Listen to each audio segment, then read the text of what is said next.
काल अमोल मिटकरी यांनी एक वक्तव्य केलं ज्यामुळे पूर्ण राज्यभरातच खळबळ उडाली. आपल्यासोबत आहेत बीडचे खासदार बजरंग सोनवणे. आपण त्यांना त्याबद्दल विचारणार आहोत. बाप्पा, काल जे मिटकरींनी हे केलं वक्तव्य त्याबद्दल काय म्हणणं तुमचं? मला पहिल्यांदा आपल्या सर्वांना विचारायचं आहे की माननीय अजितदादा पवार साहेब यांच्या बंगल्यावर ऑपरेटर म्हणून काम करणारे अमोल मिटकरी नावाची कोणी व्यक्ती आहेत का? मला कळतच नाही की यांना अमोल मिटकरी यांना ऑपरेटरचं काम कसं करता आलं किंवा कुठं का हे कोण आहेत हे मला अगोदर त्याची माहिती घ्यावी लागेल. आणि त्याच्यानंतर जे राष्ट्रवादी काँग्रेसचे आमदार म्हणून अमोलजी मिटकरी आहेत त्यांनी सांगितलं की बजरंग सोनवणे यांचा कारखाना आहे, त्या कारखाना काहीतरी अडचणीत असेल ते म्हणतील की पदार्थ नाही. तर त्यांना मला विनम्र असं सांगायचं आहे आपल्या वाहिनीच्या माध्यमातून महाराष्ट्राला आहे की माझा जो साखर कारखाना केजमध्ये त्याचे उसाचे बिलं मी वेळेत देतोय, वेळेत दिले तिथून 12 महिने आणि 12 वर्ष झालं आणि माझा कारखाना चांगला चाललाय. माझ्या कारखान्याला कोणी काय नाही. आणि जर असं काही असतं तर प्रवाहाच्या उलटा मी आदरणीय शरदचंद्रजी पवार साहेबांबरोबर काम करायला गेलो नसतो. त्यांना फक्त काहीतरी काय सापडतंय का, काही करता येतंय का, काय कन्फ्युजन करता येतंय का, हे कन्फ्युजन थांबलं पाहिजे. आणि विनम्र अशी त्यांना सर्वांना विनंती आहे की तुम्ही जेवढं आहे तुमच्या आवाक्यात जेवढं आहे, जेवढं वाटते तेवढंच त्यांनी बोलावं. आवाकाच्या बाहेर आमच्यासारख्या एका सच्च्या कार्यकर्त्याला कुठंतरी काहीतरी करून बदनाम करून आणि तुम्ही विनाकारण महाराष्ट्राला कन्फ्युजन टाकायचं काम करू नका. अगोदर आदरणीय मिटकरी साहेबांनी एखादा ग्रामपंचायतचा सदस्य तरी निवडून आणलाय का ते महाराष्ट्राला दाखवा की माझा ग्रामपंचायत सदस्य. खासदारावर बोलता थोडं सांभाळू. काल तटकरे साहेब पण म्हणाले की अनेक जण आमच्या संपर्कात आहेत.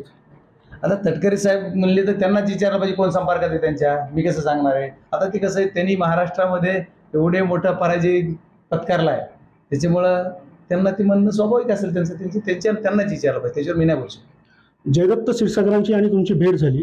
आता जयदत्त क्षीरसागरांचा पवार साहेबांकडे पुन्हा प्रवेश होईल का? बघा, आदरणीय जयदत्त क्षीरसागर यांनी मला लोकसभेला मदत केली.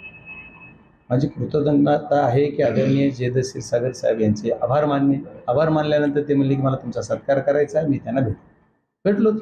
आता ते पक्षात येतील का, जातील का, आता तो विषय कसा. माझे आमदार आहेत ना तिथं, आमचे आमदार तिथं आहेत. आमदाराने आमच्या एवढ्या ताकदीनं आमचं काम केलेलं आहे, त्याच्यात त्यांनी केलंय. तर त्यांनी काम केलं, त्यांनी मला मदत केली हा विषय झाला. पण आमच्या आमदार असताना त्यांनी यायचा विषय कुठे येणार आहे? आता मीडिया काय रंगवतंय मलाच कळत नाही. भेटूच नको का? स्वातंत्र्य नाहीच आहे का काही?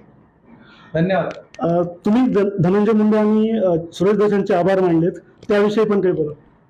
आदरणीय या जिल्ह्याचे पालकमंत्री धनंजय मुंडे साहेब यांचे मी आभार मानलेलेच आहे. आजही मानेल, उद्याही मानेल. आदरणीय सुरेश देसाईंचे पण मी आभार मानलेतच. ते जी मानलेत. आता ते काय असेल ते पुढचं पुढे बघा. भेटायची. थँक्यू. मनोज जरांगे पाटील पुन्हा एकदा आंदोलनाला बसलेले आहेत. सरकार त्यांच्या मागण्यांकडे दुर्लक्ष करतंय का? सरकारला त्यांच्या ज्या मागण्या आहेत याचा सकारात्मक विचार करावा लागेल. सरकारने त्यांना वेळ देऊन जावा लागेल. सरकारला आम्ही पत्र देतोय आणि सरकारने त्याची भूमिका जी आहे ती स्पष्ट करावं लागेल आणि आदरणीय मनोजदादा जरांगे पाटलांची भेट घ्यावी लागेल अशी मला तरी वाटतंय.